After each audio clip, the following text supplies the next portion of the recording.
ఆమెకు అప్పటికే 3 పెళ్ళిళ్ళు అయ్యాయి. ఇదొక కొత్త ఏం కాదు కానీ ఇంట్రెస్టింగ్ న్యూస్ వినండి. ఆమెకు అప్పటికే 3 పెళ్ళిళ్ళు అయ్యాయి.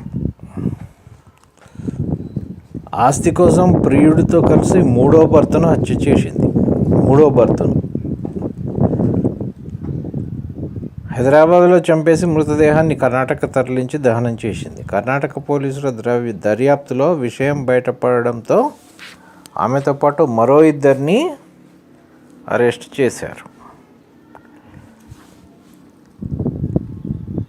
భువనగిరికి చెందిన నిహారిక 29 సంవత్సరాలు వరుసగా బెంగళూరుకు చెందిన సాఫ్ట్వేర్ ఇంజనీర్ను, హర్యానాకు చెందిన మరో వ్యక్తిని వివాహాలు చేసుకుని విడాకులిచ్చింది. 2వ భర్త పెట్టిన కేసులో జైలుకు వెళ్ళగా ఆమెకు మరో మహిళా ఖైదీతో పరిచయం ఏర్పడింది. ఆమె కుమారుడు రాణాతో ప్రేమలో పడింది. మహిళా ఖైదీ యొక్క కుమారుడు రాణాతో ప్రేమలో పడింది. అనంతరం బెంగళూరుకు మకాం మార్చింది. విడుదలైంది, బెంగళూరుకు వచ్చింది. అనంతరం మ్యాట్రిమోనీ వేదిక ద్వారా హైదరాబాద్ తుకారం గేటుకు చెందిన స్థిరాస్తి వ్యాపారి రమేష్ కుమార్తో పరిచయం ఏర్పరచుకుంది. ఆమెతో పాటు మరో 2 పరిచయం ఏర్పడింది.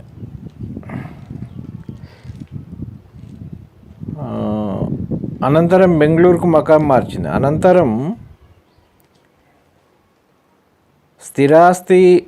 హైదరాబాద్ తుకారం గేటుకు చెందిన స్థిరాస్తి వ్యాపారి రమేష్ కుమార్తో పరిచయం ఏర్పడింది. బెంగళూరులో సాఫ్ట్వేర్ ఉద్యోగం చేస్తున్నానని చెప్పింది. రమేష్కు అప్పటికే భార్య, కుమార్తె ఉన్నారు.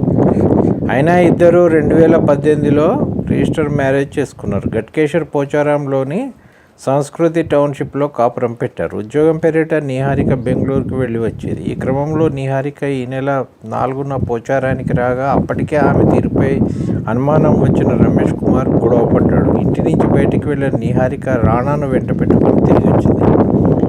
ముగ్గురు కలిసి మద్యం తాగారు. రాత్రి 11 గంటల సమయంలో కారులో బయటికి వెళ్ళారు. హత్యకు ముందే పథకం సిద్ధం చేసుకున్న నిహారిక, రాణాలు మేడిపల్లి ఠాణా పరిధి పిర్జాదిగూడ కమాన్ వద్ద రమేష్ను కారులోనే కొట్టి చంపారు.